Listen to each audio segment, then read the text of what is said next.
sini aja Pak. Ya, makasih Pak. Yuk, yuk, yuk. Mari Pak. Silakan.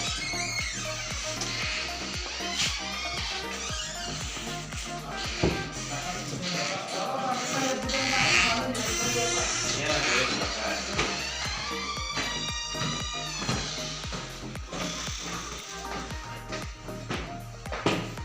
Sudah, Pak.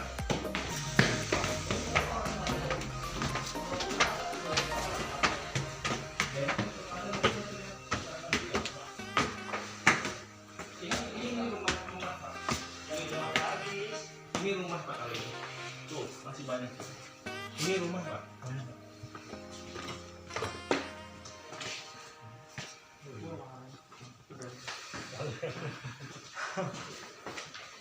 Di atas masih ada 4-5 orang.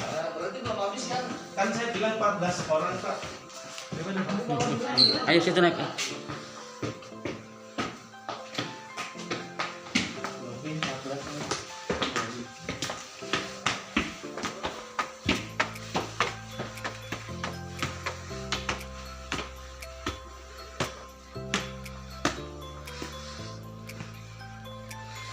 Oh.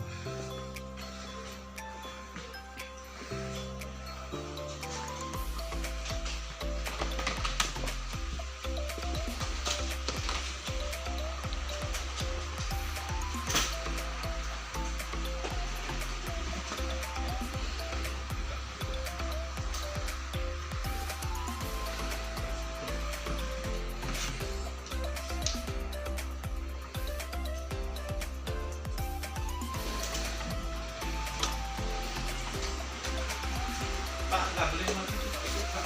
Punya orang Pak. Pak itu rumah orang Pak. Nggak apa-apa, nanti kalau saya di apa dilarang nggak apa-apa saya Pak. Loh ya nggak bisa, itu privasi orang nggak lewat situ Pak. Pak itu rumah orang Pak. Sini Pak, lewat sini Pak. Turunnya Pak. Ibu kerja di sini. Pak itu rumah orang Pak. Loh Bapak nanti bisa. Ini rumah orang Pak. Pak nggak boleh masuk ke situ, itu privasi. Privasi rumah orang Pak.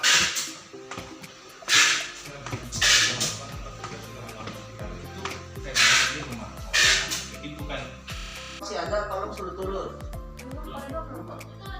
Iya, jangan bilang udah semua Pak. Bapak jangan melindungi yang tidak benar. Kan bukan melindungi. Ya. Saya kan lihat dari keseluruhan Pak. Enggak harusnya. Bapak nih kalau ada kenapa-apa, Bapak yang saya tangkap. Ya. Setuju Pak. Iya. Yuk, cepetan yuk. Maju sini dong. Tengah sini nggak apa-apa, tengah sini jangan melingkar. Tengah sini. Udah habis? Iya. Tadi ibu yang kesana yang pakai baju merah yang dibilangnya rumah. Ya, Yang suster. Yang jahit. Ya. Ya, hal seperti ini bukan 1-2 kali saya lakukan ya.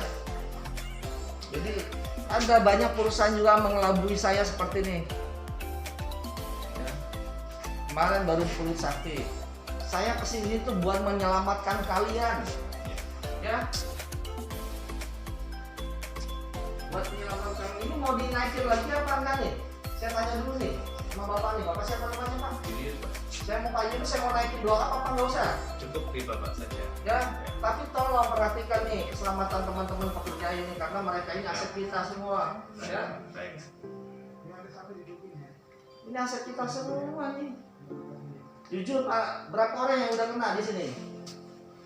Yang sudah kena, tapi kasusnya di luar ya Pak, itu 4 orang Pak.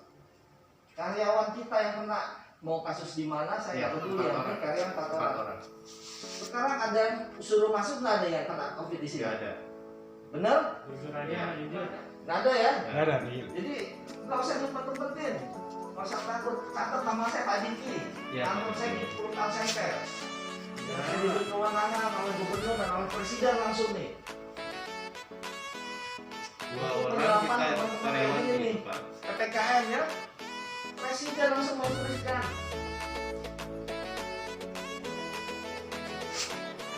Tinggal di mana? Berapa tetangganya yang udah meninggal? Tinggal di mana? Berapa tetangganya yang udah meninggal? Kamu nggak tahu bang, saya tinggal di Condet. Lu jangan apa gaduh. Sepertinya saya dibantu antar. Ya, nggak usah takut. Ya, mau tahu pusing rumahnya? Ambil pusing. Yang naik Condet atau Pindang, yang kemarin jadi teroris, dibilangnya itu teman saya.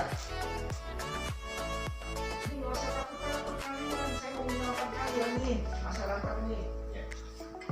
Ini masyarakat saya nih, saya bertugas.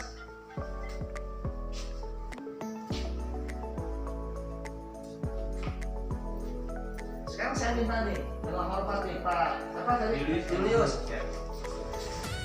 Mau dibubarin sampai tanggal 20 atau kita mau tutup total?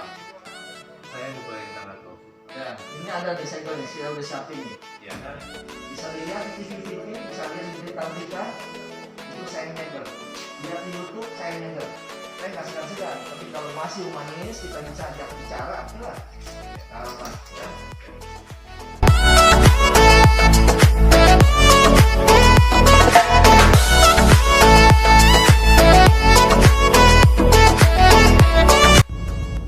Assalamualaikum warahmatullahi wabarakatuh. Untuk seluruhnya warga masyarakat Jakarta, hari ini hari Selasa tanggal 6 Juli, kita baru saja melakukan inspeksi. Ada hal yang perlu kita renungkan sama-sama. Saya tadi mendatangi bersama dengan kepolisian, tim Dinas Tenaga Kerja, kantor-kantor di Gedung Pencakar Langit Jakarta. Di lantai 43, semuanya adalah orang-orang yang sangat terdidik. Dan kantornya bukan kantor yang termasuk esensial, bukan termasuk kritikal, tetapi semua tetap bekerja. Bukan saja melanggar peraturan, tapi tidak memikirkan keselamatan. Ada ibu hamil tetap bekerja. Saya sampai tegur tadi manajer human resource-nya. Seorang ibu yang menjadi manajer HRD, saya katakan harusnya seorang ibu lebih sensitif, melindungi perempuan, melindungi ibu hamil.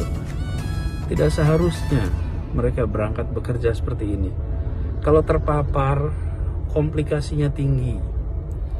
Dan pelanggaran yang dilakukan bukan sekedar pelanggaran atas peraturan yang dibuat oleh pemerintah, tapi ini adalah pelanggaran atas tanggung jawab kemanusiaan. Di Jakarta kasus baru 10.000. Kita memakamkan lebih dari 300 orang sehari. Itu semua adalah saudara-saudara kita.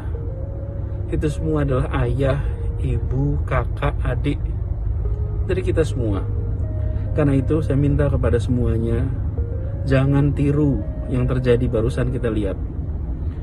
Lantainya 43, isinya orang-orang terdidik, dan beramai-ramai mereka melanggar aturan, beramai-ramai mereka mengambil langkah tidak bertanggung jawab. Saya sampaikan pada manajernya tadi, bahwa buat aturan untuk melindungi pegawainya, dan pemilik-pemiliknya harus bertanggung jawab. Jangan pemiliknya berlindung di rumah, isolasi di rumah, sebuah langkah yang benar, tapi pekerjanya disuruh berangkat kerja. Pekerjanya disuruh untuk setiap hari ambil risiko. Itu adalah pemilik-pemilik perusahaan yang tidak bertanggung jawab. Tadi saya sampai minta wajahnya diambil itu, country manager, ambil fotonya, tunjukkan namanya. Ini adalah orang-orang yang tidak bertanggung jawab.